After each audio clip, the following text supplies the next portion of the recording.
Hello friends, आज के इस वीडियो में हम कोफोर्ज लिमिटेड का टेक्निकल एनालिसिस करेंगे और जानेंगे कि ये स्टॉक आने वाले दिनों में अब और कितना गिरता हुआ दिख सकता है। तो चलिए वीडियो को शुरू करते हैं और जानते हैं इसके बारे में। फर्स्ट ऑफ ऑल, एक बार आप खुद के रिसर्च जरूर करें, क्योंकि वीडियो सिर्फ और सिर्फ एजुकेशनल पर्पज के लिए, यहाँ पे मैं कोई भी बाय सेल रिकमेंडेशन नहीं दे रहा हूँ, इसलिए खरीदना बेचने से पहले एक बार आप खुद के रिसर्च जरूर करें। अब कोफोर्ज की बात करी जाए, फर्स्ट ऑफ ऑल यहाँ पे रिसेंट हम ब्रोकिंग फर्म्स की कुछ अनाउंसमेंट सुन लेते हैं कि उनके अकॉर्डिंग क्या लग रहा है कि ये स्टॉक कहाँ जाता हो दिख सकता है। तो काफी फेमस ब्रोकिंग फर्म और ऑलमोस्ट मेरे हिसाब से काफी सारे लोग जानते होंगे।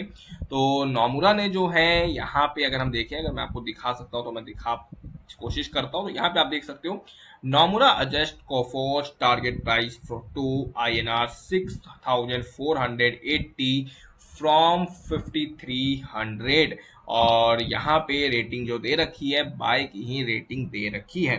तो नोमुरा कहीं ना कहीं जो एक काफी बड़ी ब्रोकिंग फर्म कंपनी है, या कह सकते हैं ब्रोकिंग फर्म, मतलब कि जो कि टारगेट देते हैं, तो कहीं ना कहीं उन्होंने उनके अकॉर्डिंग अकॉर्डिंग जो शेयर का टारगेट है 6,480 रुपए का टारगेट है। ये चीज आपको ध्यान में रखना चाहिए।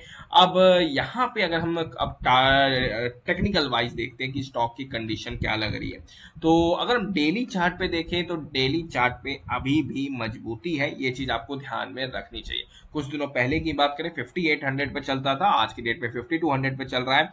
और मैं अभी आपको क्यों बोल रहा हूँ कि अभी भी मजबूत है, तो उसका एक सिंपल सा रीजन है कि अगर आप देखोगे लास्ट जब से इसमें रैली आई है, तो ये स्टॉक जो जनरली मतलब कि ये दो मूविंग एवरेजेस के ऊपर रहता है, 20 SMA एंड 50 SMA, और सुपर ट्रेंड भी कहीं ना कहीं बाय में चल रहा है तभी से। तो अब अगर आप देखोगे इतने दिनों तक तो ऐसा ही होता हुआ दिखा, और जब भी इसमें बड़ी बड़ी गिरावटें होती थी, जब भी बड़ी बड़ी गिरावटें देखी जाती थी, तो ये स्टॉक कहीं ना कहीं 50 SMA का सपोर्ट लेके स्टॉक रॉकेट हो जाया करता था। ये चीज आपको ध्यान में रखनी चाहिए। और अगर आप देखोगे सेम चीज अब होती हुई दिख रही है कि स्टॉक जो है कहीं ना कहीं काफी इंपॉर्टेंट सपोर्ट लेवल 50 SMA के आसपास ट्रेड कर रहा है। और यहाँ पे नोटिस करने वाली बात है कि लास्ट 2 दिनों से इसमें स्टॉक में कोई भी गिरावट नहीं है, कंसोलिडेशन चलता हुआ दिख रहा है। तो इसका मतलब यही है कि स्टॉक जो है कहीं ना कहीं इस लेवल का सपोर्ट ले रहा है, और जब तक इस लेवल के ऊपर है, मेरे हिसाब से कोई भी गिरावट नहीं होने वाली।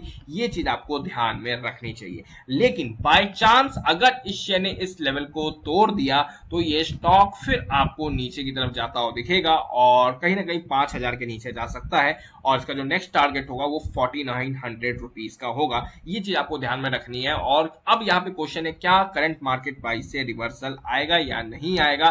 तो कहीं ना कहीं अभी मतलब कि यहाँ पे अगर हम देखें, तो अगर आप देखोगे स्टॉक इंपॉर्टेंस सपोर्ट लेवल के पास तो है, लेकिन यहाँ पे कोई मतलब कि बुलिश रिवर्सल कैंडल्स नहीं बन रहे हैं अभी। अभी भी स्टॉक जो है मतलब कि रेड कैंडल्स बना रहा है, बियरिश कैंडल बना रहा है। तो अगर इस सपोर्ट लेवल पे कोई भी एक बुलिश पैटर्न बनता हुआ दिखा, मान लो हैमर कैंडल की फॉर्मेशन होता हुआ, हैमर बनता हुआ दिखता है, या मॉर्निंग स्टार पैटर्न बनता हुआ दिखा, या हम कहें यहाँ पे बुलिश एनगल्फिंग पैटर्न बनता हुआ दिखा, या पियर्सिंग पैटर्न बनता हुआ दिखा, ये 2-3 जो पैटर्न है हैमर वगैरह, ये सब अगर बनता हुआ यहाँ पे दिखता है, तो आप समझ जाना ट्रेंड बदलने वाला है। अगर नहीं बनता है तो फिर ये फर्दर स्टॉक और गिरता हुआ दिखेगा। तो अगर आप कोई भी ट्रेड की पोजीशन लेना चाहते हो, तो स्टॉक में कंफर्मेशन बनने देना चाहिए और तभी पोजीशन लेना चाहिए। और वैसे बेस्ट बाइंग लेवल की बात करें तो मेरे हिसाब से 5,000 के नीचे 48 टू 4900, और स्टॉक अभी भी टेक्निकल लेवल्स पे वीक है। बस पॉजिटिव चीज यही है कि स्टॉक स्ट्रॉन्ग सपोर्ट लेवल पे है, और आने वाले दिन कहीं ना कहीं काफी इंपॉर्टेंट है।